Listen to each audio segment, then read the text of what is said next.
Good morning students. जैसा कि हमने लास्ट क्लास में पढ़ा था कंप्यूटर के मुख्य घटकों के बारे में, मेन कंपोनेंट्स ऑफ कंप्यूटर, उसी क्लास को हम आगे बढ़ाते हैं। आज हम देखेंगे नेटवर्क के बारे में, what is computer networking, how it works and what are the basic components of the network computer network. आइए शुरू करते हैं। सबसे पहले कंप्यूटर नेटवर्क।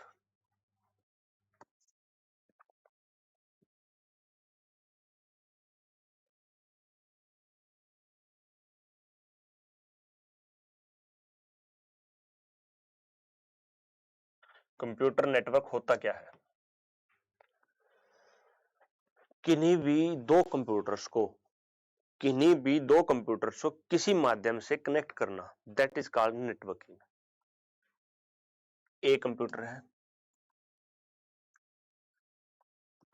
ये बी कंप्यूटर है। इस कंप्यूटर में मैंने एक फाइल बनाई, वर्ड की फाइल, एक्सेल की फाइल या पीडीएफ फाइल, कोई भी एक फाइल बनाई। उस फाइल को मुझे इस सिस्टम में मूव करना है, बी सिस्टम में मूव करना है। तो इस सिस्टम में फाइल को मूव करने के लिए मैं जो माध्यम यूज करूंगा, देखो मेरे पास दो रास्ते होते हैं। एक रास्ता तो ये होता है कि इस सिस्टम में मैं पेन ड्राइव लगाऊं, पेन ड्राइव लगा के उसको इस सिस्टम में लगाऊं और पेस्ट कर दूं, कॉपी वहां से करूं, कॉपी करूं, पेस्ट कर दूं, इधर को वापस कट करके पेस्ट मार दूं। एक रास्ता तो ये है। दूसरा रास्ता क्या होता है, अगर मेरे दोनों कंप्यूटर सेम नेटवर्क पे हैं, सेम नेटवर्क का मतलब जैसे घर में वाईफाई होता है या ऑफिस में वाईफाई लगा होता है, दोनों सिस्टम उसी वाईफाई से कनेक्ट हैं, तो मैं उस वाईफाई के माध्यम से इन दोनों कंप्यूटर्स के बीच में नेटवर्किंग कर सकता हूं, इन दोनों के बीच में नेटवर्किंग कर सकता हूं। अब होगी कैसे वो मैं आगे बताता हूं, लेकिन नेटवर्किंग होती कितने प्रकार की है और किस तरह होती है उस बारे में बताता हूं मैं आपको। सबसे पहले होती है लैन। लैन क्या होती है सर जी? लैन होती है लोकल एरिया नेटवर्क। एक लैन केबल होती है, लैन केबल होती है, उसके दोनों साइड कनेक्टर लगा होता है, एक साइड वो मॉडेम में लगती है, दूसरी साइड कंप्यूटर में लगती है। Is a system where by individual PCs are connected together with a company और ऑर्गेनाइजेशन। मतलब एक इंडिविजुअल पीसी कनेक्टेड होता है लैन के थ्रू, मॉडेम के थ्रू, मॉडेम से लैन में। सेकेंड होता है वैन, wide area network. Wide area network allows you to connect to the other computers over a wider area, that is whole world. Basically क्या होता है कि वैन के थ्रू ये तो होता है कि इंडिविजुअल सिस्टम को कनेक्ट करता है, यहां लिखा हुआ है इंडिविजुअल पीसी, इंडिविजुअल मतलब अकेला, अकेले पीसी को। वाइडर नेटवर्क का मतलब होता है that is the whole world, यहाँ वर्ड से पूरी चीज सेटिस्फाई, मतलब हर चीज पता लग जाती है, जो यहाँ वर्ड मैंने स्पेसिफिकली लिखा हुआ है दैट इज करके, ये होता है वैन। उसके बाद uses of network. Uses of network. If 10 people are working together with an office, it makes sense for them all to be connected. मैं आपको बताता हूं, एक कोई ऑफिस है, उस ऑफिस में 10 सिस्टम्स हैं। अगर ए ने, मैं आपको प्रैक्टिकल बताता हूं थोड़ा सा,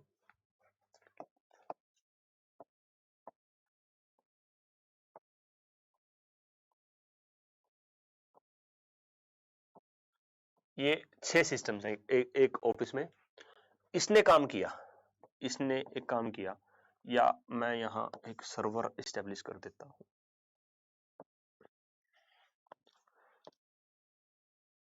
ये सर्वर है। अब ये सारे सिस्टम इससे कनेक्ट है। सर जी इससे कनेक्ट होने का मतलब क्या है? इससे कनेक्ट होने का मतलब है इसने जो भी काम किया वो ऑटोमेटिकली आके स्टोर होगा यहां पे। इसने जो भी काम किया वो आके स्टोर होगा यहां पे। इसने जो भी काम किया वो आके स्टोर होगा यहां पे। अब जो इसने काम किया, एक नंबर वाला सिस्टम इस काम को एक्सेस कर सकता है। इसका मतलब क्या हुआ कि इसको इससे काम मांगने की बजाय कि भाई मेरे को फलानी एक्सेल फाइल दे दे, फलानी पीडीएफ फाइल दे दे, फलानी वर्ड फाइल दे दे, ये मांगने की बजाय वो डायरेक्टली एक्सेस कर सकता है फ्रॉम द सर्वर। तो इससे क्या होती है, दो बातों की काम होती है, इससे दो काम होते हैं। क्या? एक तो टाइम सेविंग, टाइम सेविंग, ये जो मांगने का, कॉपी करने का, पेस्ट करने का टाइम था, एक तो वो बच गया। दूसरा क्या हुआ, उससे क्या हुआ, डाटा सिक्योरिटी, आपके सर्वर में डाटा की सिक्योरिटी, डाटा मूव होते हुए करप्ट होने के चांसेस ज्यादा होते हैं, तो यहाँ डाटा सेफ्टी भी आ जाती है। ठीक है, तो 10 peoples are working together within office, it makes sense for them to be connected। ठीक है जी, in this way the office can have a single printer and all 10 peoples can print to it। अब इस server के पास, इस server के ऊपर मैंने एक प्रिंटर इंस्टॉल कर दिया, ये तो सर्वर है ही, ये तो सर्वर है ही, यहां मैंने एक प्रिंटर इंस्टॉल कर दिया, ये मैंने प्रिंटर इंस्टॉल कर दिया। अब इसको प्रिंट देना है, तो वो क्या करेगा, कंट्रोल पी करेगा, सर्वर वाला प्रिंटर सेलेक्ट करेगा और इस पर प्रिंट दे देगा। इसको प्रिंट देना है, सर्वर का प्रिंटर सेलेक्ट करेगा और प्रिंट दे देगा। बेसिकली क्या है कि 6 के 6 या 10 के 10 बंदों को एक ही प्रिंटर का से काम चल जाएगा, हर एक पे इंडिपेंडेंट प्रिंटर लगाने की जरूरत नहीं होती। पर एक कंडीशन है इसके लिए, इसके लिए क्या कंडीशन है, इसके लिए कंडीशन ये है कि सर्वर का ऑन होना बहुत जरूरी है। सपोज सर्वर ऑफ है और मैं काम करना स्टार्ट कर दूं और प्रिंटिंग की कमांड देना स्टार्ट कर दूं, तो प्रिंट नहीं आएंगे। क्यों, क्योंकि बेसिकली जो प्रिंट स्पूल होता है वो सर्वर के थ्रू होता है, स्पूलिंग सर्विसेज यूज होती है, वो सर्वर की यूज होती है। अब मैं कमांड इसको दूंगा, इससे कमांड प्रिंटर को जाती है, इसकी डायरेक्ट कमांड प्रिंटर को नहीं आती कभी भी। ठीक है जी, तो नेटवर्किंग के थ्रू मैं एक ही प्रिंटर को 10 सिस्टम्स पे यूज कर सकता हूँ। In a similar way, other devices such as modems और scanners can be shared। जैसे मैंने प्रिंटर कहा वैसे ही मैं स्कैनर को भी शेयर कर देता हूँ। कुछ वायरलेस स्कैनर्स आते हैं आजकल, उस वायरलेस स्कैनर में क्या होता है कि मैं एक प्रिंटर पे इंस्टॉल करता हूँ, सॉरी एक सिस्टम में इंस्टॉल करता हूँ, उस एक सिस्टम को शेयरिंग के थ्रू एक्सेस करके वहीं से स्कैनिंग कर सकता हूँ। मुझे हर सिस्टम पे इंडिपेंडेंट स्कैनर लगाने की जरूरत नहीं होती। ये इन चीजों से क्या होता है, कॉस्ट कटिंग होती है। तो बड़ी बड़ी एमएनसी कंपनीज होती है, उन कंपनीज में एक प्रिंटर 20-20 सिस्टम 10-10 सिस्टम्स पे इंस्टॉल किया जाता है फॉर सेक ऑफ कन्वीनियंस। देखो मैंने है दिन में 5-10 प्रिंट देने होंगे, तो 10 के लिए मेरे को इंडिपेंडेंट प्रिंटर नहीं अलॉट कर सकते ना, तो वो क्या करते हैं 20 बंदों को एक प्रिंटर अलॉट कर देते हैं, उसको सेंटर पॉइंट बना दिया जाता है, सेंटर में रख दिया जाता है, किसी एक सिस्टम पे उसको इंस्टॉल कर दिया जाता है, उसके बाद उसको शेयरिंग में डाल दिया जाता है, शेयरिंग में डालने के बाद वो नेटवर्किंग में आ जाता है और मैं एक ही प्रिंटर एक ही स्कैनर को 20 बंदे 30 बंदे यूज कर सकते हैं। उसके बाद even more useful in the ability to share information when connected to a network. बस जब नेटवर्क से कनेक्ट होते हैं तो बहुत ज्यादा एबिलिटी होती है, बहुत ज्यादा कन्वीनियंस होता है इन चीजों को यूज करना। नेटवर्क का यूज क्या है, अब नेटवर्किंग होती कैसे है, इंटरनेट, मैंने लास्ट क्लास में आपसे एक सवाल पूछा था, इंटरनेट कैसे चलता है, किसी बच्चे का कोई कमेंट नहीं आया, किसी बच्चे ने कुछ नहीं बताया। मैं आपको थोड़ा सा ब्रीफ करता हूं, जो हमें इंटरनेट मिलता है, हमें इंटरनेट चलता कैसे है। जैसे इंटरनेट लाने वाली सबसे पहली कंपनी कौन थी, इंटरनेट लाने वाली सबसे मैं थोड़ा सा ब्रीफ कर देता हूँ इंटरनेट के बारे में। वैसे इंटरनेट अलग से टॉपिक आएगा, उसमें जरूर पढ़ेंगे हम internet. Internet 1959 डोड, DOD, department of defence, ARPANET।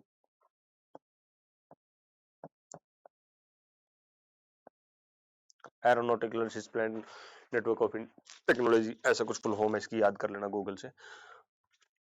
इसने इसकी खोज की थी 1959 ने, ये अमेरिका की एजेंसी है, डोड ARPANET अमेरिका की एजेंसी है, इसने इंटरनेट की खोज की थी, अमेरिका की एजेंसी है, इसने इंटरनेट की खोज की थी।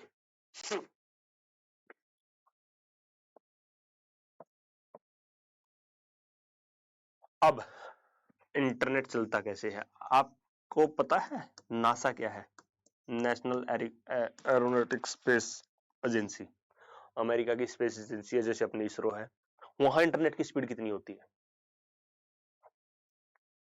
हमारे यहाँ तो चलती है 100 Mbps, हद मार के 250 Mbps, ज्यादा से ज्यादा 300 Mbps। लेकिन नासा में इंटरनेट की स्पीड होती है 2 GB पर सेकेंड। ऐसा क्यों सर जी, ऐसा क्यों, हमारे इसरो में भी इतनी नहीं है, स्पेस एजेंसी तो हमारी भी है, कुछ तो रीजन होगा ना इन बातों का। ये जब इंटरनेट पर आऊंगा तब आपको बताऊंगा। अब बेसिकली इंटरनेट काम कैसे करता है, समुद्र में समुद्र में बहुत मोटी मोटी ऑप्टिकल फाइबर केबल्स बिछाई जाती हैं इंटरनेट को चलाने के लिए। मेरे से यहां छोटी सी गलती होगी, ये 1969 है, 1969 है। समुद्र में बहुत मोटी मोटी ऑप्टिकल फाइबर केबल्स बिछाई जाती हैं, ऑप्टिकल फाइबर केबल्स के थ्रू इंटरनेट को मूव किया जाता है। हिंदुस्तान में, इंडिया में सबसे पहले इंटरनेट चलाने वाली कंपनी का नाम था VSNL, ना कि BSNL। मैं VSNL कह रहा हूं, ध्यान से सुनना, VSNL। सबसे पहली कंपनी हिंदुस्तान में इंटरनेट चलाने वाली कंपनी का नाम था VSNL, 1991 में। बिल्कुल ठीक कहा, 1991। अब आपको एक बात बताता हूं मैं, मेरा अगला सवाल था, मैंने आपसे पिछली क्लास में, लास्ट क्लास में पूछा था, इंटरनेट तो मैंने बता दिया कैसे चलता है, बहुत मोटे मोटे ऑप्टिकल फाइबर केबल समुद्र की गहराई में बिछाई जाती है जिनके थ्रू इंटरनेट को मूव कराया जाता है। आप गूगल पे लिख देना द इंटरनेट मैप, आपको पूरा मैप दिख जाएगा, कौन सी ऑप्टिकल फाइबर केबल किस देश से कैसे बिछाई गई है। द इंटरनेट मैप एक वेबसाइट है, उस पर पूरा मैप दिखता है इंटरनेट का कि कैसे उसको चलाया जाता है, कैसे उसको मूव किया जाता है। अब इंटरनेट चलता कैसे है, अब इंटरनेट चलता कैसे है। इंटरनेट चलना, सबसे पहले एक लैंडलाइन कनेक्शन लिया जाता है, दोबारा बताता हूं मैं, एक लैंडलाइन कनेक्शन लिया जाता है। वो हमें, ये सपोज लैंडलाइन कनेक्शन की तार आई, यहां आके मेरे को एक मॉडेम लगाया जाता है, पीछे स्विच होते हैं,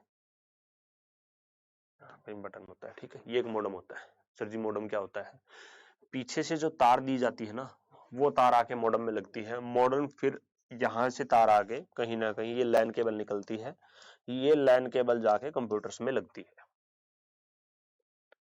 ये मॉडेम का काम होता है मेन, यहां से इंटरनेट देना, ये नहीं होगा तो इंटरनेट नहीं चलेगा। That is a main part of, that is a main component, modem. Modem क्या होता है सर जी,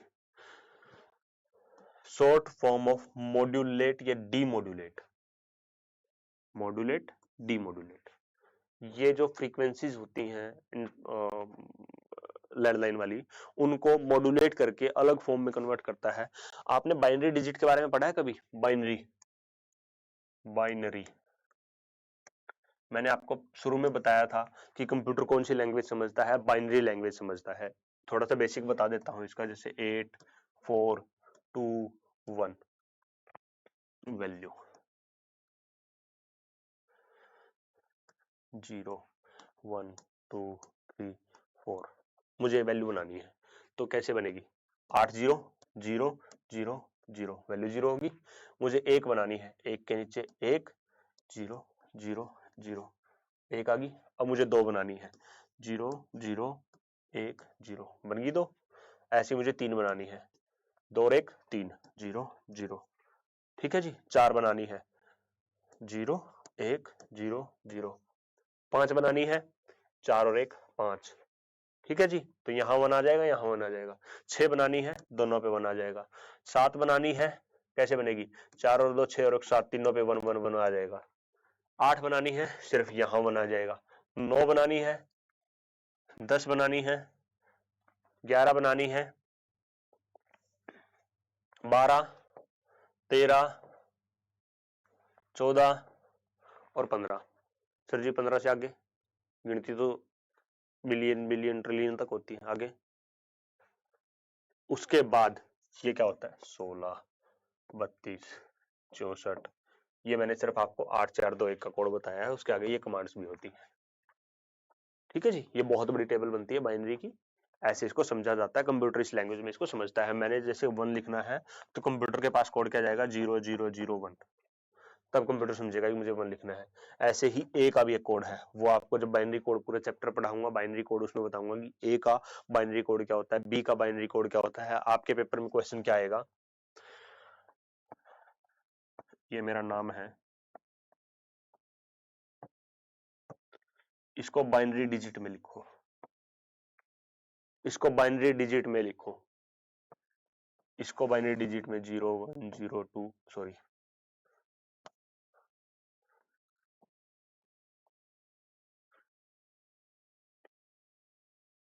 ये बाइनरी डिजिट बन गया। ठीक है, ऐसे बाइनरी डिजिट में लिखा जाता है। कैसे बाइनरी डिजिट में लिखा जाएगा? ठीक है, आपके में कुछ भी नाम आ सकता है, कुछ भी वर्ड आ सकता है कि इसको बाइनरी डिजिट में बनाओ। जब मैं बाइनरी चैप्टर आपको पढ़ाऊंगा तो उसमें बताया जाएगा कि कैसे बाइनरी डिजिट में लिखा जाता है वर्ड्स को, वो इससे अलग था। अब modem, the modem sends information from your computer across the telephone system. मैंने आपको बताया ना कि मॉडम का काम क्या होता है। मॉडम में से एक तार निकल के, लैन केबल निकल के सिस्टम में लगती है और लैंडलाइन सिस्टम की एक केबल मॉडम में लगती है, तो आपके सिस्टम की इंफॉर्मेशन को टेलीफोन सिस्टम तक भेजता है, जिससे इंटरनेट रन होता है। मेन कंपोनेंट इंटरनेट रन करने के लिए मॉडम होता है। विदाउट मॉडम आप इंटरनेट एक्सेस नहीं कर सकते।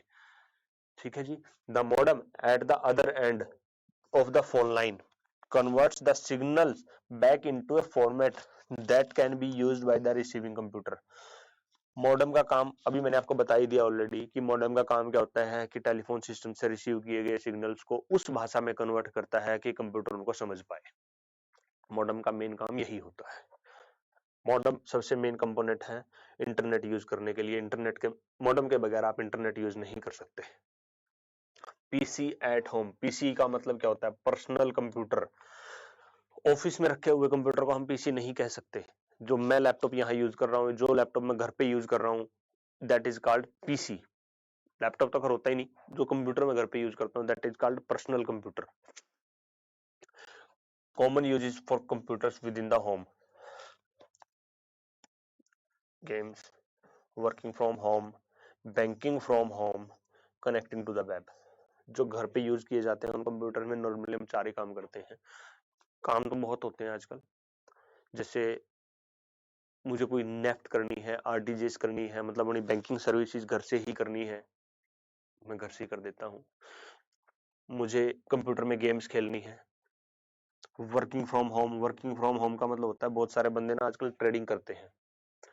पहले क्या होता था कि शेयर मार्केट के प्रॉपर ऑफिसेज होते थे, उन ऑफिसेज में जो आपको शेयर बाय करने पड़ते थे। आजकल क्या होता है, ऑनलाइन डीमैट अकाउंट खोलो, ऑनलाइन आप शेयर देख सकते हो, वैल्यू देख सकते हो, तो सब कुछ घर से ऑपरेट कर सकते हो, बशर्ते मार्केट ओपन हो। जैसे आज संडे है, आज मार्केट बंद होती है, सैटरडे बंद होती है, डेली 9 से 3 मार्केट खुली होती है, तो उसी बीच वर्किंग फ्रॉम होम बहुत सारे बंदे करते हैं। बैंकिंग में बता चुका हूँ, connecting to the web, web पे जाके फेसबुक, याहू, जीमेल, बहुत सारी चीजें एक्सेस करते हैं वर्ल्ड वाइड वेब पे।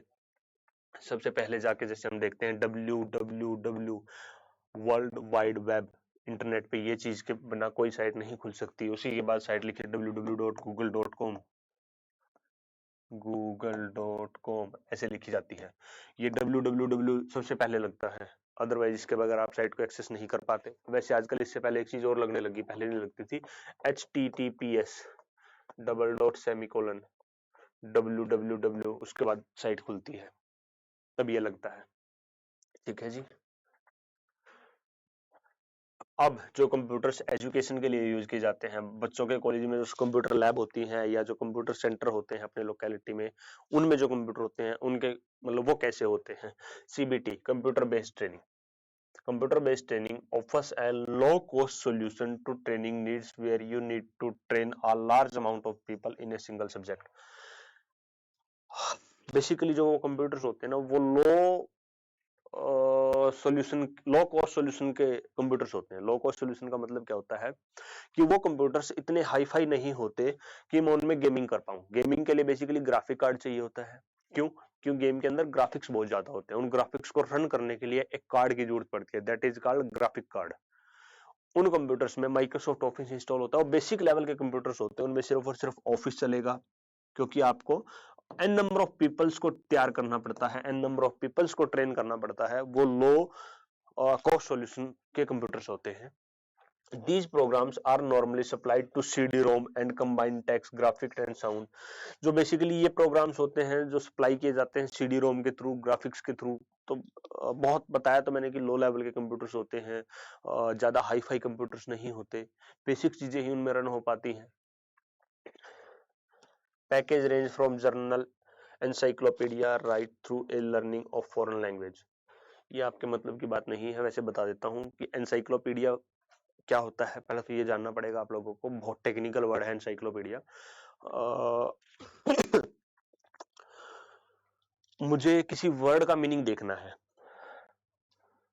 सपोज एक वर्ड है कन्वीनियंट, CONVENIENT, कन्वीनियंट। इस वर्ड का मतलब मुझे देखना है, मुझे नहीं पता इस वर्ड का क्या मतलब होता है। मुझे जब इस वर्ड का मतलब देखना है तो मैं क्या करूंगा, डिक्शनरी खोलूंगा, डिक्शनरी में वर्ड जाके देखूंगा, मुझे इसका मतलब मिलेगा कि सुविधाजनक, सुविधाजनक, या आपको जब सुविधा हो तब।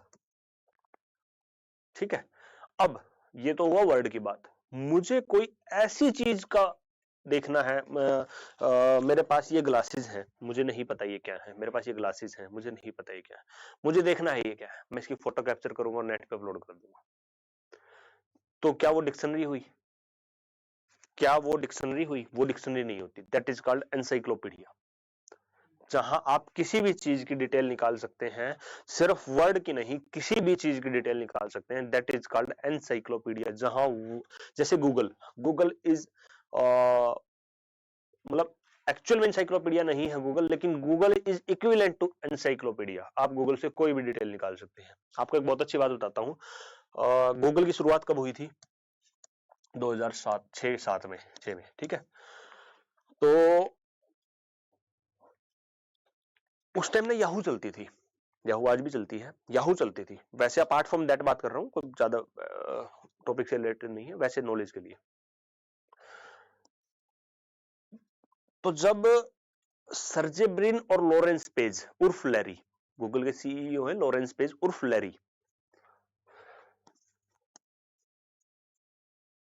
लैरी, सर्जे ब्रिन और लॉरेंस पेज, इन दोनों ने पीएचडी लैब में गूगल को बनाया।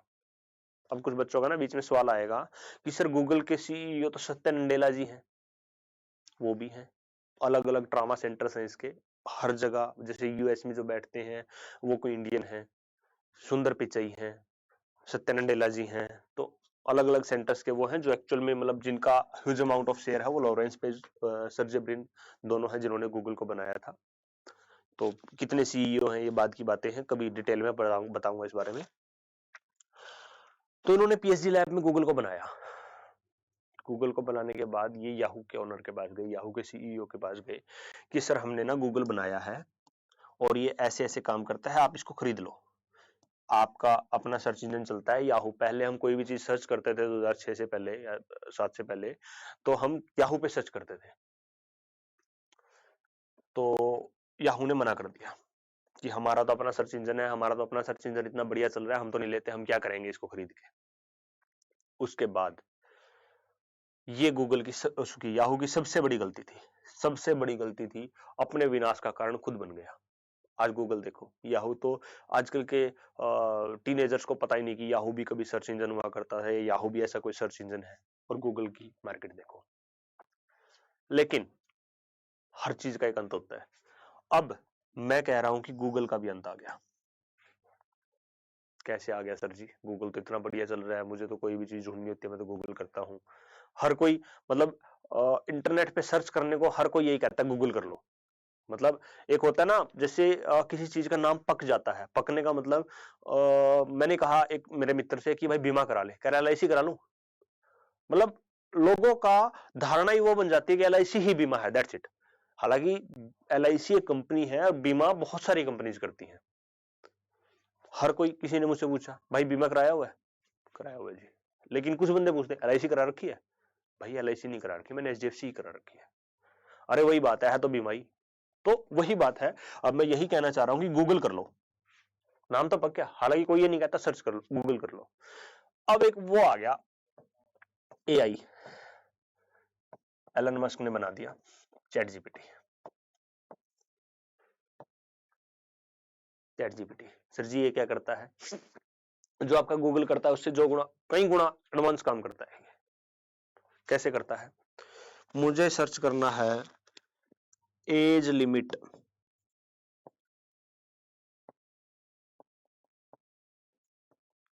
For HSSC Haryana police exam.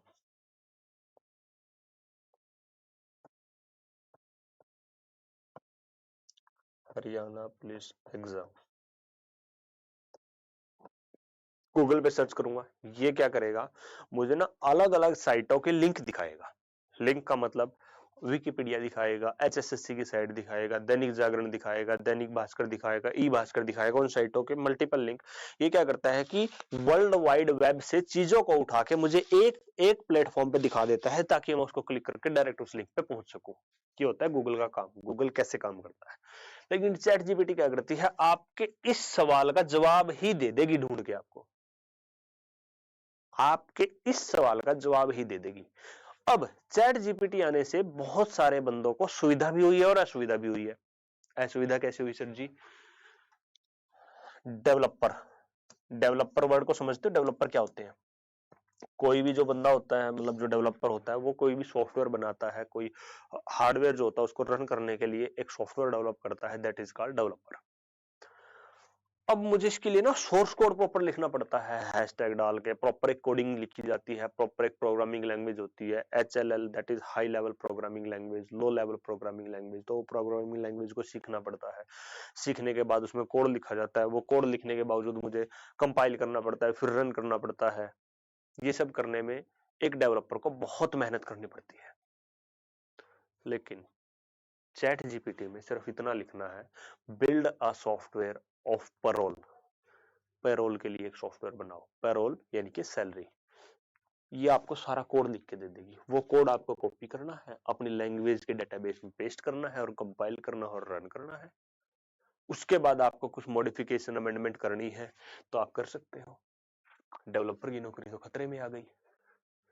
N number of developer रखे हुए हैं कंपनी ने, बड़ी बड़ी एमएनसीज ने, इन्फोसिस वगैरह ने बहुत बड़े बड़े डेवलपर रखे हुए हैं।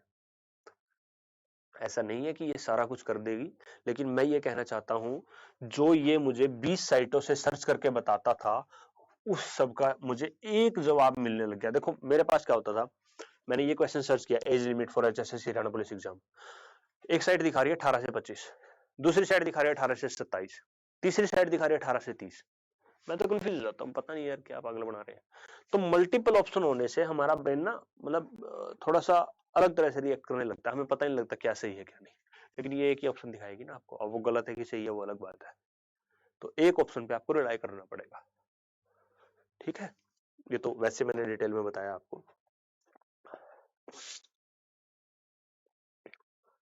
उसके बाद मैंने अभी होम पीसीज के बारे में बताया आपको, और ट्रेनिंग कंप्यूटर्स जो होते हैं उनके बारे में बताया। अब आता है office applications. Office applications, automated production system, APS भी कहा जाता है इसको, एपीएस भी कहा जाता है, automated production system. Many car factories are almost completely automated and the cars are assembled by the computer controlled robots। इस लाइन से वैसे बात समझ में आ गई होगी आप लोगों ने। आजकल फेसबुक पर बहुत सारी वीडियो चलती हैं, आपने कभी देखो कार बनाते हुए वो रोबोट ऑटोमेटिक पलट देता है, फिर उसको कलर कर देता है, फिर आगे जाके नट बोल्ट बैठ देते हैं, वो ऑटोमेटिक सारा काम होता रहता है। ह्यूमंस की जरूरत बहुत कम हो गई है वहां। तो बेसिकली ये वही बात कह रहा है कि मैनी कार फैक्ट्रीज, बहुत सारी car factories almost completely automated, almost, almost का मतलब लगभग ऑटोमेटेड हो चुकी हैं। And the cars are assembled, cars जो डिजाइन या असेंबल मतलब बनाई जा रही हैं वो कंप्यूटर कंट्रोल्ड रोबोट के द्वारा ही बनाई जा रही है। यही मैंने कहा कि ऑटोमेटेड प्रोडक्शन सिस्टम होता है इसमें, कि प्रोडक्शन ऑटोमेटेड सॉरी, प्रोडक्शन जो की जाती है वो ऑटोमेटेड सॉरी थोड़ी तबीयत ठीक नहीं है, ऑटोमेटेड कंप्यूटर कंट्रोल रोबोट्स के द्वारा ही की जाती है। The automation is becoming increasingly common through industry. Basically क्या होता है कि ये ऑटोमेटेड है ना जो चीजें, ये इंडस्ट्रीज में बहुत रैपिडली इंक्रीज हो रही है। देखो इंक्रीजिंग, इंक्रीजिंग मतलब बढ़ रही है, इंक्रीज का मतलब होता है बढ़ना, डिक्रीज का मतलब होता है घटना, इंक्रीजिंग बढ़ना, डिक्रीज घटना, ठीक है जी। उसके बाद डिजाइन सिस्टम्स, ऑफिस सिस्टम्स मैंने बताया आपको, ऑफिस एप्लीकेशन में ही डिजाइन सिस्टम आता है। Many products are designed using CAD. CAD एक सॉफ्टवेयर होता है, computer aided design.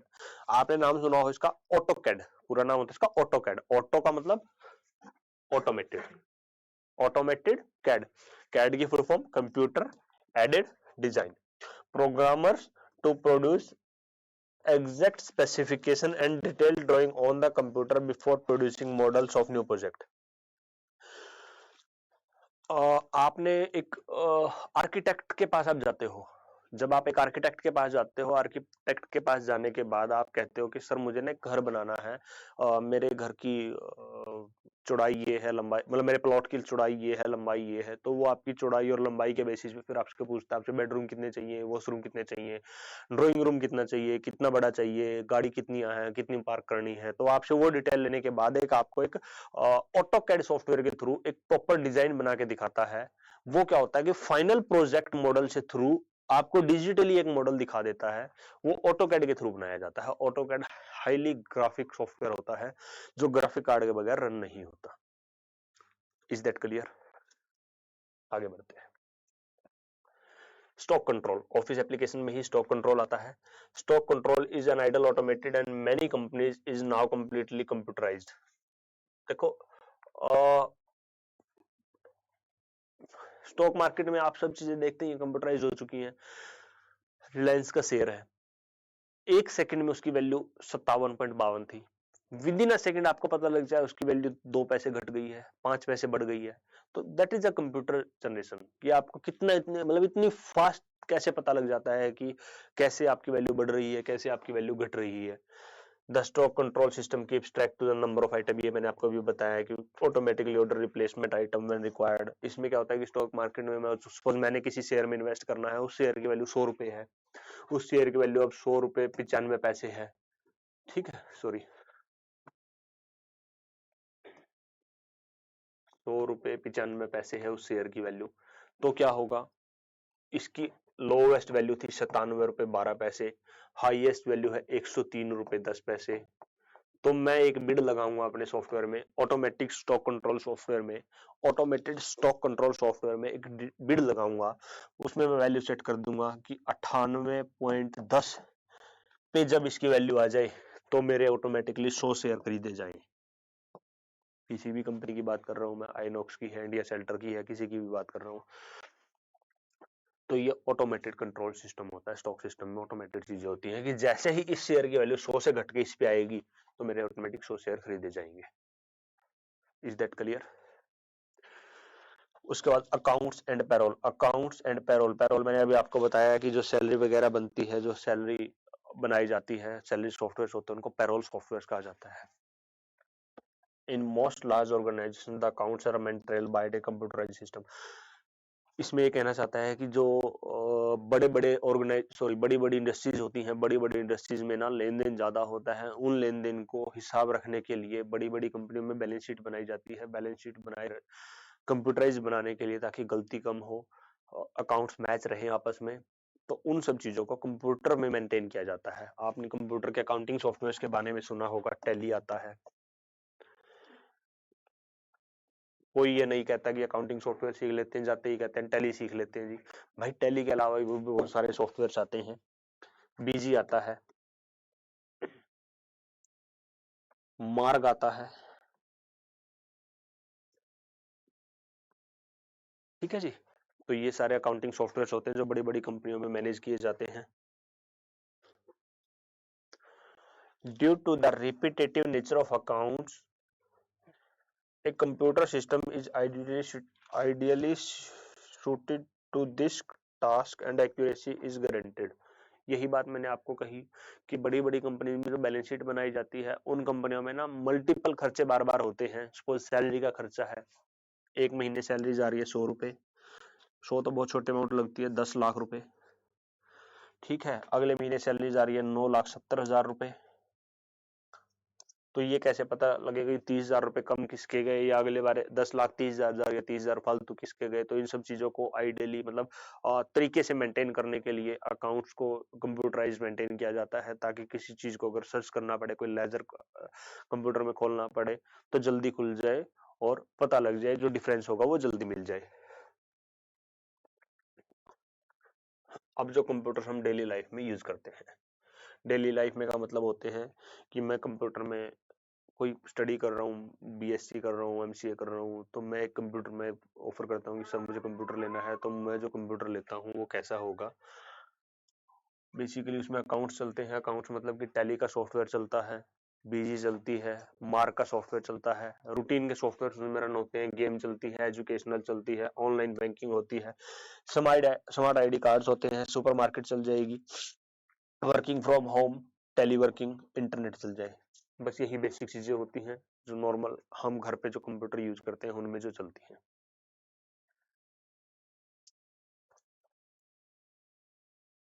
Frequent break away from the computer, create a good working environment, कैसे बनाया जाता है, ये सब चीजें आपके पेपर का पार्ट नहीं बनती, ये तो रूटीन जर्नल इंफॉर्मेशन के लिए बताई जाती हैं कि अच्छा एनवायरनमेंट कैसे बनाया जाए, हेल्थी प्रिकॉशंस क्या होती हैं।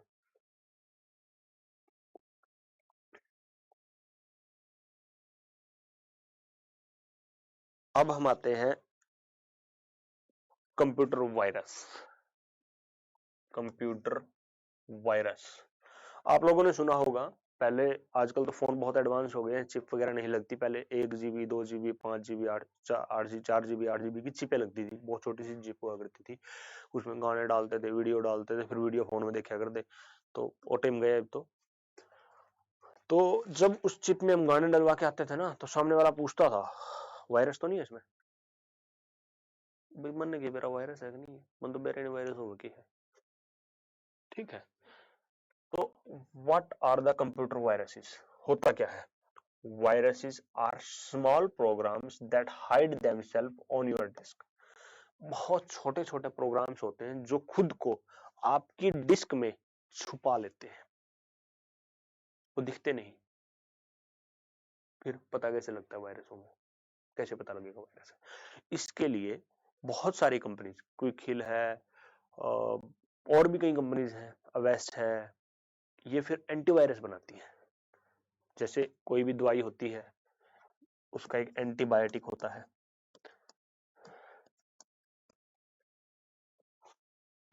एंटीबायोटिक होता है, कोई भी एंटी दवाई लेते हो एंटी एसिड मिलता है, ठीक है, कोई भी वायरस इंजेक्ट हो जाता है बॉडी में, जैसे अभी कोरोना की दवाइयां लगी थी, दैट इज एंटीडोट, तो उसके आगे एंटी लगता है, ऐसे ही वायरस के आगे एंटी लगा दिया, दैट इज कॉल्ड एंटीवायरस। तो ये डिस्क में खुद को छुपा लेते हैं, unless you use virus detection software, जब तक आप वायरस डिटेक्शन सॉफ्टवेयर यूज नहीं करते, the first time that you know that you have a virus in is when it activities, जब तक आप एंटीवायरस या वायरस डिटेक्शन सॉफ्टवेयर यूज नहीं करते, आपको इस बात का पता नहीं लगता कि आपकी हार्ड डिस्क में वायरस आया हुआ है, आपकी डिस्क में वायरस आया हुआ है, ठीक है जी। Different viruses are activated in different ways, बहुत सारे वायरसेस के टाइप होते हैं, जैसे रैनसमवेयर सबसे खतरनाक वायरस है, अभी आज से 2-3 साल पहले आया था, वो क्या करता था, आपके सिस्टम में इंटरनेट आईपी एड्रेस बताया मैंने आपको, शायद नहीं बताया, आईपी एड्रेस पहले बताता हूँ क्या होता है।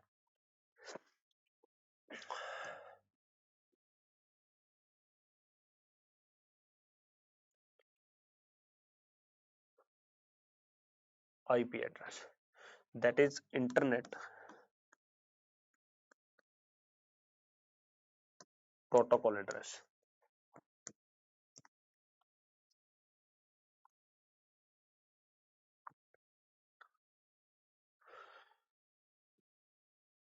इंटरनेट प्रोटोकॉल एड्रेस, इसकी रेंज 0 से 256 तक होती है। इसका क्या मतलब हुआ सर जी, इसका मतलब होता है जैसे मेरा आईपी एड्रेस है 192.168.1.10, ये मेरा आईपी एड्रेस है, तो जो ये रेंज होती है ना, ये 0 से 256 के बीच ही रहेगी, ये रेंज 0 से 256 के बीच ही रहेगी। आईपी एड्रेस होता क्या है पहले वैसे बताता हूं, मेरे पास एक फोन है, मैंने उस फोन से किसी वीआईपी को या वीवीआईपी को फोन करके और धमकी दे दी कोई, तो वो वीवीआईपी क्या करेगा, मेरा वो जो जिस नंबर से फोन गया है उस नंबर को respective CIA crime investigation agency को देगा, सीआईए मेरे फोन को ट्रैक करेगी और मुझे आके पकड़ लेगी। ट्रैक कैसे करेगी, मेरे फोन की लोकेशन देखेगी, मेरे फोन को देखेगी मैंने सिम जो लिया है वो किस नाम से लिया है, तो ऐसे मुझे आके ट्रैक कर लेगी। ऐसे ही अगर मैं कोई इंटरनेट कॉल करके या इंटरनेट के थ्रू एक ईमेल भेज के उसी वीआईपी को धमकी दे दूं तो इंटरनेट कैसे, वो कैसे ट्रैक करेगी मेरे को, वो कैसे ट्रैक करेगी? इस आईपी एड्रेस के थ्रू। ये हर इंटरनेट का, हर मॉडेम का अलग आईपी होता है, हर राउटर का अलग आईपी होता है। ये आईपी स्पेसिफिकली रजिस्टर किया जाता है। ये एक तरह से आपकी आइडेंटिटी होती है, ये डिजिटल आइडेंटिटी होती है आपकी, जिसके थ्रू आपको ट्रैक किया जाता है। ठीक है जी, आईपी एड्रेस क्या होता है ये मैंने आपको बता दिया, ये हर जगह अलग अलग होता है। अब कुछ बंदे ना इसको छिपाने के लिए, इस आईपी एड्रेस को छिपाने के लिए वीपीएन यूज करते हैं। वीपीएन, सर वीपीएन क्या होता है ये तो पहली बार सुना है। वीपीएन का मतलब होता है वर्चुअल प्राइवेट नेटवर्क। बहुत सारे पेड सॉफ्टवेयर आते हैं जिनके थ्रू आप वीपीएन बाय कर सकते हैं। उस वीपीएन में क्या होगा, आपका जो आईपी एड्रेस दिखेगा वो हांगकांग का दिखेगा। हांगकांग कहां पड़ता है सर जी? चाइना में पड़ता है जी। हांगकांग का दिखेगा,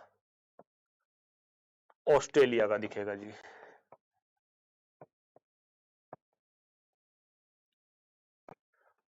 अमेरिका का दिखेगा जी। मेरे साथी अंकित जी वो कह रहे हैं अमेरिका का दिखेगा जी, वो कह रहे हैं जर्मनी का दिखे जी, और फिर यूं का यूके का भी दिखा जी। ठीक है जी, ये बहुत सारी कंट्रीज हैं जो वीपीएन प्रोवाइड करती हैं। लेकिन मैं आपको एक बात बता दूं कि वीपीएन यूज करने के बावजूद भी आपका आईपी एड्रेस एजेंसी से हाइड नहीं होता। ठीक है, आपका आईपी एड्रेस चेंज हो जाता है, लेकिन एक्चुअल आईपी एड्रेस फिर भी पता लग जाता है। ऐसा नहीं है नहीं पता लगता, ये सिर्फ सिक्योरिटी पर्पज से, ताकि आपके हैकर्स वगैरह इसको ना देख पाए, उनसे थोड़ा हाइड होता है। हालांकि बहुत एडवांस लेवल पे जब वो कोडिंग करते हैं तो उनको भी पता लग जाता है। तो वीपीएन आपके आईपी एड्रेस को नहीं छिपा सकता। ठीक है जी, अब मैं आपको वायरस के बारे में बता रहा था। पीछे ना एक वायरस आया था रैंसमवेयर। वो क्या करता था, आपने इंटरनेट यूज करना स्टार्ट किया, जैसे आपने इंटरनेट यूज करना स्टार्ट किया, कोई सर्च किया आपने कोई चीज, सपोज हरियाणा पुलिस की वैकेंसी आई, वही सर्च की गूगल पे। हम बेसिकली ना हमारे अंदर एक बेवकूफी करते हैं, हम हमेशा क्या बेवकूफी करते हैं कि गूगल पे जाके हम जो चीज सर्च करते हैं ना, हम सोचते हैं वो ऑथेंटिकेटेड होगी। मैंने आपको अभी थोड़ी देर पहले बताया कि गूगल का काम है पूरे वर्ल्ड वाइड वेब से डाटा गैदर करके आपको एक पेज पे दिखाना। आपको उस पेज पे जाना है नहीं जाना, आपको उस पेज पर रिलाय करना है नहीं करना, ये गूगल गारंटी नहीं देता, ये आपको खुद देखना पड़ता है। ठीक है, अब उन्होंने कुछ अनऑथेंटिकेटेड वेबसाइट्स पे रैंसमवेयर डाल दिया। जैसे ही उस वेबसाइट का आप एक्सेस करोगे तो आपका आईपी एड्रेस हैकर्स के पास होगा जिसने वो वायरस इंजेक्ट किया है पोर्टल पे। तो जैसे ही आपने वो साइट एक्सेस की, वो वायरस आपके सिस्टम में आ गया, आपका सिस्टम इन्फेक्टेड हो गया। सर जी इन्फेक्टेड हो गया तो हो गया, कोई बात नहीं, फाइलें तो खराब होंगी नहीं। हमारे लैपटॉप में बहुत सारी चीजें होती हैं, बहुत सारी चीजों का मतलब कि मेरी पर्सनल फोटोज भी हैं, मेरी वीडियोज भी हैं, मेरी पर्सनल सारा कुछ है। कहीं घूमने गया वहां की फोटोज हैं, हम अक्सर जाते हैं वीडियोज बनाते हैं, बहुत काम करते हैं। तो रैंसमवेयर क्या करता था, हालांकि अभी भी एक्टिव है ये सॉफ्टवेयर, पर बहुत सारी कंपनियों इसका एंटीवायरस बना दिया है कि आप एंटीवायरस इंस्टॉल करो, रैंसमवेयर अटैक नहीं होगा। और रैंसमवेयर भी धीरे धीरे अपडेट हो रहा है, नए नए अपग्रेड्स आ रहे हैं इसके भी, तो एंटीवायरस भी ड्यू डिलिजेंस भी साथ साथ अपग्रेड किया जाता है। ये आपके सिस्टम में इन्फेक्टेड होने के बाद आपके डाटा को एनक्रिप्टेड कर देता है। सच एनक्रिप्टेड क्या होता है? एनक्रिप्टेड का मतलब होता है, ये मेरा जो स्क्रीन आपके सामने देख रहे हो ये कंप्यूटर है। अब इसमें सपोज रैंसमवेयर आ गया, रैंसमवेयर आने के बावजूद क्या होगा, मैं इसको यूज कर रहा हूँ, यूज करते करते ये पूरा बंद हो जाएगा और एक लाल स्क्रीन आ जाएगी, लाल हरी काली पीली जो भी मैं सेट कर रही होगी। तो वो स्क्रीन आने के बाद मुझे यहां लिखा मिलेगा your system is infected with ransomware. ID password होगा। If you wish to unlock your computer you should have to pay $5,000। अगर आप अपना सिस्टम अनलॉक करना चाहते हैं आपको $5,000 पे करने पड़ेंगे। $5,000 पे करो, वो आपको आईडी पासवर्ड देंगे, आपका सिस्टम खुल जाएगा। अब सर जी मेरे डाटा के मैं 5,000 क्यों दूं? मेरा डाटा तो एनक्रिप्टेड हो गया। एनक्रिप्टेड का मतलब ही है कि आपके सिस्टम पे कोई पासवर्ड लगा दे। वो आपने लगाया किसने लगाया उसकी बात नहीं कर रहा, कोई भी पासवर्ड लगाना किसी भी चीज पे, उस चीज को एनक्रिप्ट करना कि पब्लिकली उसको कोई ना देख पाए। अब आपका सिस्टम एनक्रिप्ट हो चुका। मैं $5000 क्यों दूं सर जी? अगर आपको लगता है आपका डाटा $5000 से ज्यादा जरूरी है तो यू शुड हैव टू पे फॉर इट। आपको इसकी कीमत चुकानी पड़ेगी। बहुत सारे बंदों ने किया भी है ऐसा। मैं डेवलपर हूं, मैंने कोई प्रोजेक्ट बनाया, उस प्रोजेक्ट पे मैंने 6 महीने 8 महीने लगाए। अब मेरे सिस्टम में रैंसमवेयर आ गया, रैंसमवेयर इन्फेक्टेड हो गया मेरा सिस्टम। रैंसमवेयर इन्फेक्टेड हुआ तो वो एनक्रिप्ट हो गया। एनक्रिप्ट हो गया तो मेरा जो प्रोजेक्ट बनाया हुआ था, मैंने सारा कोड था वो सब उस सिस्टम में था। अब मुझे लगता है कि मुझे सामने वाले पार्टी को कमिटमेंट को निभाना है तो वो कोड बचाना पड़ेगा। उस कोड को बचाने के लिए आई हैव टू पे $5000, तो मुझे वो $5000 पे करने पड़ेंगे। बहुत सारे बंदों ने किया भी है। अगर मेरे सिस्टम में वायरस डिटेक्शन सॉफ्टवेयर होता या एंटीवायरस होता तो शायद मेरा सिस्टम रैंसमवेयर इन्फेक्टेड नहीं होता। तो इसीलिए वायरस मैंने आपको बता दिया क्या होता है, वायरस से बचाया कैसे जाता है वो आपको बता दिया। How do virus is infected PC, कि वायरस पीसी को किस तरह से इन्फेक्ट करता है ये मैं आपको बता चुका हूं। फिर भी जो इसमें वर्डिंग लिखी है वो पढ़ देता हूं एक बार आपको। Viruses hide on a disk, and when you access the disk, either the virus program will start and infect your computer. Virus आपकी हार्ड डिस्क में छिपा होता है। जैसे ही आप हार्ड डिस्क के उस पोर्शन को एक्सेस करते हैं जिस पोर्शन में वायरस होता है तो आपके पूरे सिस्टम में वो फैल जाता है। सर जी हार्ड डिस्क में भी तो कहीं से आया होगा। मैं बताता हूँ जी। मेरा लैपटॉप है, मैंने किसी साथी को कहा कि मुझे फलानी फाइल दे दे, फलानी गेम दे दे, फलानी वीडियो दे दे, फलानी मूवी दे दे। तो मैंने वो वीडियो ले ली, वो वीडियो डाल के अपने सिस्टम में डी ड्राइव के किसी एक फोल्डर में सेव कर दी। आ गया वायरस। अब जब तक मैं उस प्रोग्राम को एक्सेस नहीं करूंगा, एक्सेस नहीं करने का मतलब वो वीडियो वो गेम रन नहीं करूंगा, तब तक मेरा सिस्टम इन्फेक्टेड नहीं होगा। वो सिर्फ उस कोने में पड़ा हुआ है। जैसे ही मैंने उसको रन किया पूरे सिस्टम में फैल गया। क्यों? जैसे ही मैं कोई प्रोग्राम रन करता हूँ मल्टीपल फाइल्स ऑफ विंडोज साथ साथ रन होती हैं। जैसे ही वो फाइल्स रन होंगी उन फाइल्स को वो करप्ट कर देगा, उन फाइल्स के साथ और फाइलें रन होंगी वो उनको करप्ट कर देगा और पूरा सिस्टम इन्फेक्टेड हो जाएगा। The worst thing about the computer virus is that they can spread from one computer to another computer. मतलब कंप्यूटर वायरस के बारे में सबसे गलत चीज क्या है कि वो एक कंप्यूटर से दूसरे कंप्यूटर में चले जाते हैं, either via use of infected floppy disk or over a computer network including the internet. यही बात मैंने आपको बताई थी। कंप्यूटर नेटवर्क के बारे में सबसे बुरी चीज क्या है कि वो एक कंप्यूटर से दूसरे कंप्यूटर में चले जाते हैं फ्लॉपी डिस्क या पेन ड्राइव के through, over a computer network जो मैं इंटरनल नेटवर्किंग यूज करता हूँ, बताया था आपको, प्रिंटर के थ्रू, शेयरिंग के थ्रू, जो मैं अभी पीछे मैंने नेटवर्क बताया आपको उसके थ्रू, या इंटरनेट के थ्रू एक कंप्यूटर से दूसरे कंप्यूटर में चले जाते हैं। How to prevent virus damage, virus जो आपका डैमेज करता है कंप्यूटर को उसको कैसे रोका जाए। प्रिवेंट का मतलब होता है रुकावट, रोकथाम, कैसे रोका जाए। प्रिवेंट का मतलब होता है रोकना। There are number of third party antivirus product available, बहुत सारे third party antivirus software. Third party का मतलब होता है कि माइक्रोसॉफ्ट, माइक्रोसॉफ्ट जिसकी हम विंडोज यूज करते हैं उसके अलावा, उसके अलावा कोई और कंपनी एक सॉफ्टवेयर बनाती है to prevent the virus, that is called third party software. Third party का मतलब यह है कि वो विंडोज का पार्ट नहीं है, विंडोज में अलग से इंस्टॉल करना पड़ता है, that is called third party software. तो देयर आर नंबर ऑफ मतलब कई सारी कंपनियां हैं, कई सारी third party antivirus products available है। Most of these are better than the rather rudimentary products available within DOS Windows, but of course you have to pay for them. अभी मैंने आपको बताया बहुत सारे डोस के लिए अवेलेबल होते हैं, बहुत सारे विंडोज के लिए अवेलेबल होते हैं। सर जी डोस क्या होता है, विंडोज क्या होता है, ये आपको मैं ऑपरेटिंग सिस्टम में बता चुका हूँ। जब मैंने ऑपरेटिंग सिस्टम आपको बताया था उस टाइम बताया था कि कई तरह के ऑपरेटिंग सिस्टम होते हैं, उबंटू होता है, लाइनेक्स होता है, विंडोज होती है, मैक होता है, डोस होता है, कई आपको बताए थे मैंने। पर इन सब के लिए मुझे पे करना पड़ता है। एंटीवायरस मुझे फ्री में कभी नहीं मिलता, मुझे एंटीवायरस के लिए पे करना पड़ता है 1200 रुपए महीने, 1200 रुपए साल के, 1800 रुपए 3 साल के, ऐसा कुछ हर कंपनी का अलग रेट होता है, तो उसके लिए मुझे पे करना पड़ता है। The main thing about your virus checker that it should be kept up to date. देखो मैंने Quick Heal Total Security antivirus है, मतलब कोई हिल कंपनी है, टोटल सिक्योरिटी उसका एक प्रोडक्ट है। टोटल सिक्योरिटी का मतलब होता है कि वो मेरे सिस्टम को इंटरनेट से भी प्रोटेक्ट करेगी, एक्सटर्नल डिवाइसेस से भी प्रोटेक्ट करेगी और इंटरनली प्रोटेक्ट भी करेगी। तो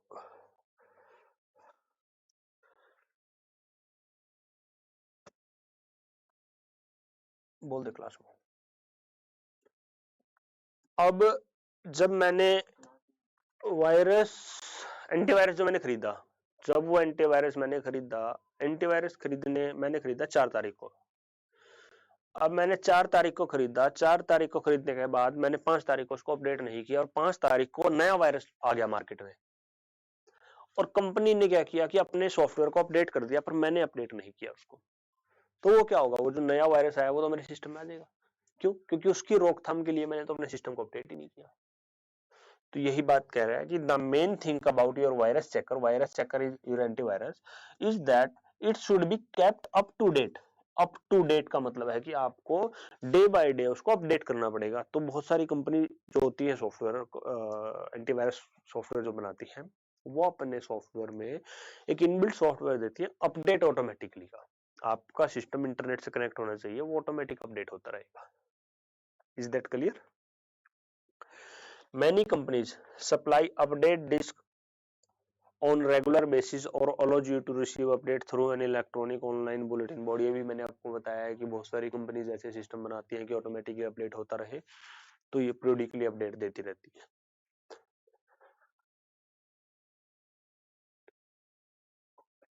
सॉफ्टवेयर कॉपीराइट, ये आपके सिलेबस का पार्ट है नहीं, वैसे डिटेल में बता देता हूँ सॉफ्टवेयर कॉपीराइट क्या होता है। मैंने एक सॉफ्टवेयर बनाया और उस सॉफ्टवेयर को मार्केट में उतार दिया, और मेरी तरह कोई दूसरा समझदार डेवलपर था, उसने भी एक सॉफ्टवेयर बनाया।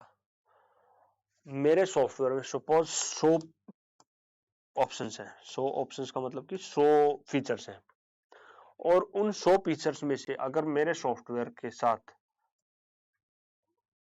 51 यानी कि आधे से ज्यादा फीचर अगर मेरे सॉफ्टवेयर के साथ मैच हो जाते हैं,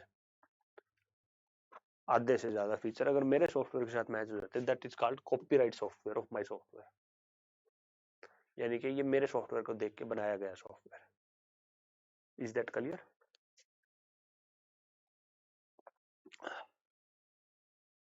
ये बता ही चुका हूँ आपको कैसे प्रिवेंट करना चाहिए, प्रोटेक्शन लॉज क्या होते हैं, किस एक्ट में आप केस कर सकते हो, ये सब बातें आपके सिलेबस से बाहर है, पर वैसे नॉलेज के लिए किसी ने पढ़नी है तो मैं इसके लिए एक सेपरेट वीडियो बना के डाल दूंगा।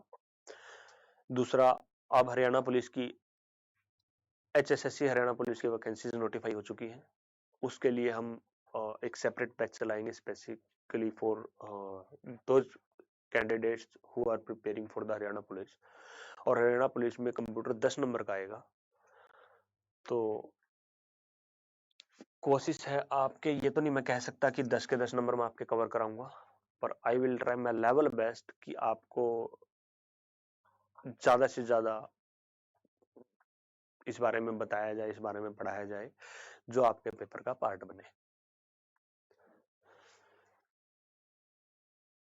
अब एक चीज इसमें बहुत गलत कर दी, मैं कल पढ़ रहा था न्यूज में कि सीटी वाले बच्चों ही मतलब हरियाणा पुलिस में जा सकते हैं।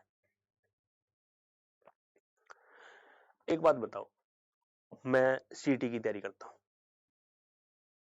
किसी भी कारण से, देखो एन नंबर ऑफ रीजंस होते हैं, एक मैं हूं, मैं कंप्यूटर में अच्छा हूं, जरूरी नहीं है कि मेरा मैथ अच्छा हो। मेरे मित्र हैं अंकित, वो साइंस में अच्छे हैं, जरूरी नहीं है कि उनका कंप्यूटर अच्छा हो। तो मैं किसी भी वजह से सीईटी नहीं क्लियर कर पाता, एन नंबर ऑफ रीजंस है, मैं डिस्कस नहीं करता उन रीजंस को। तो ये मतलब क्या लॉजिक हुआ इस बात का कि भाई हरियाणा पुलिस की वैकेंसी सिर्फ वही बंदा फुलफिल कर पाएगा जो सीटी क्वालिफाइड होगा। ये बहुत गलत बात है। सरकार को इस चीज को देखना चाहिए। उन बच्चों की कोई गलती नहीं है जो तैयारी करते हैं। एक बात देखो ना, आज मेरी वैकेंसीज आ गई, आज मैं सीईटी क्वालिफाइड नहीं हूं, आई एग्री, बिल्कुल मानी कर रहा है इस बात से कि आई एग्री। अब मई में सीईटी होना है, सपोज करो मई में सीईटी होना है और मैंने मेहनत की, मैं सीईटी क्वालिफाई हो गया। इस बात की क्या गारंटी है कि मई में सीईटी क्वालिफाई होने के बाद उसके बाद हरियाणा पुलिस की वैकेंसी निकल जाएगी? मतलब मेरी गलती बताओ, ठीक है, मैं मतलब मेरी गलती ये थी कि मैं सीईटी क्वालिफाई नहीं कर पाया, पर अगर आप ऐसा कोई नॉर्म्स बनाते हो तो आपको ये चीज भी तो देखनी चाहिए। आपको ये चीज भी तो देखो कि अगर मैं नेक्स्ट टाइम सीईटी क्वालिफाई करता हूं तो सीईटी क्वालिफाई जो मैंने किया, जो इतनी मेहनत मैंने की, उसके बाद आप वैकेंसीज भी तो मुझे दो। तो इस चीज के मैं सख्त खिलाफ हूं कि सीईटी हरियाणा पुलिस में एप्लीकेबिलिटी जो आई है वो नहीं आनी चाहिए। बाकी सरकार है, देखो कुछ कर नहीं सकते, किसी की पार नहीं बसाती उसके आगे। तो हरियाणा पुलिस का हमारा बैच स्टार्ट होने वाला है और आपको टाइमिंग्स जल्दी ही नोटिफाई करा दी जाएंगी। तब तक के लिए अपना ख्याल रखें और बेस्ट ऑफ लक।